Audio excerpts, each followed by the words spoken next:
الله الرحمن الرحيم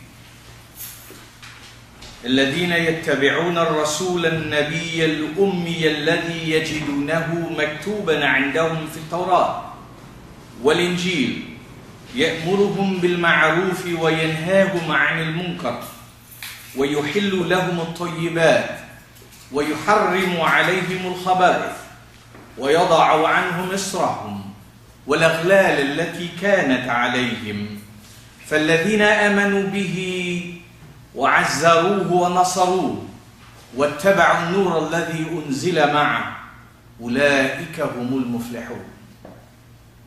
This is from chapter 7 verse 157. Esteemed sisters and brothers,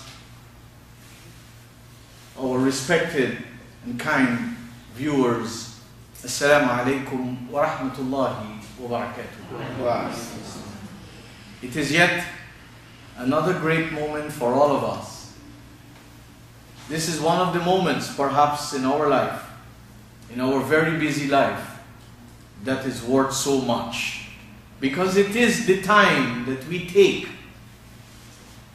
to be away from our busy activities that seem to go on throughout the day and even in the nights. And the most important part of our existence, our own selves, quite often is neglected. So this is an opportunity to take time out. Normally in the schools and in the homes, teachers and parents give children time out. Take time out, go in a corner. This is the time for us to be in a corner with ourselves, nobody else. And all we are asked to do is to reflect and to think and to ponder and to analyze and to introspect. And if we can do that effectively and efficiently, I have no doubt we'll be richer and wealthier when we leave here than when we came in here. I have been talking, and I've always said I've been talking to myself. The difference is I've been talking loudly enough that all of you in this hall and those in Canada and those wherever this video travels will have a chance in a lifetime to be waken up. And I've been talking about the divine order that the beloved Prophet brought. And I've been talking of the numerous different challenges that he encountered. And I mentioned that society always had orders, always had social setup, whether they were primitive or whether they're ones that you know and I know about in the modern world. But generally speaking, society overall was lacking in the pursuit of the divine social order. And you can look at it from the other angle. Look at the human society. Look at what is missing. Look at what is lacking. Look at what is happening. Look at what has happened. And look and try to read the writing on the wall, as it is said. You and I don't have to be a great, great scholar.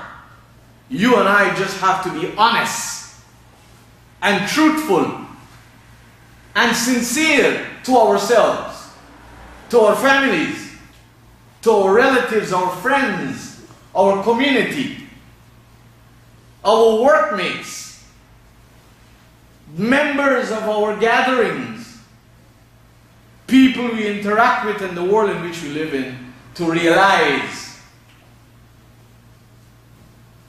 that we are surviving. And we have certainly not experienced the loftiest society that can ever exist.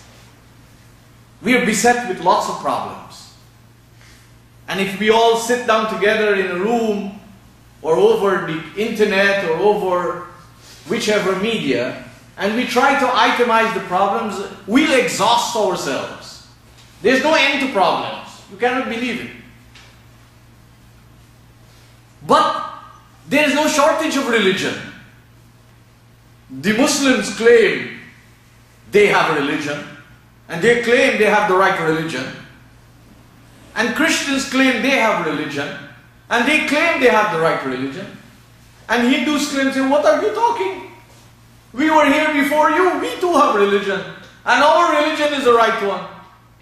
And there are always people in the debating theater to say, we have religion and ours is better than yours.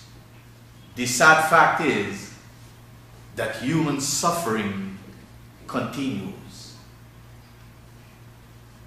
The beloved Prophet, following the tradition of other prophets, following the word that is well known to Muslims, but is taken out of context.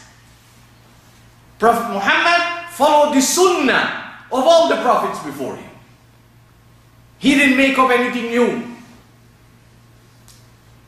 And all those who profess to be following, for want of a different word, who are following divine religion and yet are in the abyss of living hell, must understand that the beloved Prophet Muhammad and all the apostles and beloved messengers before him, they only came with one mission, and that was to extricate, to take out their community and humanity at large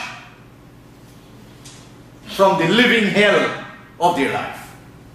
They came to take them away from the fire that was consuming their existence, their energies, their resources, their dear ones, their friends, their relatives, their society. They came to do that. And you can see in the Qur'an, in chapter 14, titled Chapter Ibrahim,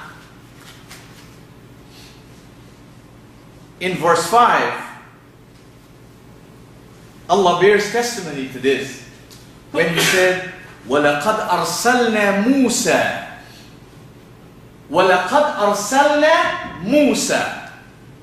Moses was charged with divine responsibility. Moses was charged with divine loftiness. Moses was charged with divine focus and vision. وَلَقَدْ أَرْسَلْنَا مُوسَى بِآيَاتِنَا.